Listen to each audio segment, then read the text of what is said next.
18 October দুপুর 2টা 30 minute ঢাকার আকাশে হঠাৎ দেখা গেল এক কালো ধোঁয়ার পর্দা। স্থান হযরত শাহজালাল আন্তর্জাতিক বিমানবন্দর। স্বাভাবিকের মতোই সবাই ভেবেছে কোনো বিমান বিধ্বস্ত হয়েছে হয়তো, কিন্তু কয়েক মিনিট পরে সত্যিটা স্পষ্ট হয় সবার সামনে। আগুন লেগেছে দেশের সবচেয়ে নিরাপত্তা সংবেদনশীল জায়গাগুলোর একটিতে, হযরত শাহজালাল আন্তর্জাতিক বিমানবন্দর এর কার্গো ভিলেজে, যেখানে থাকে হাজার কোটি টাকার জিনিসপত্র।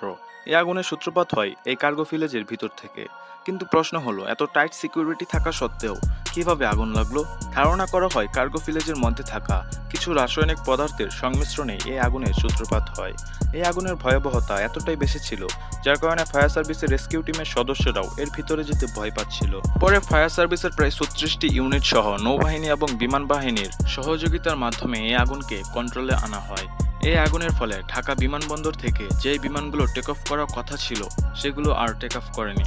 বন্ধ ছিল সবগুলো বিমান।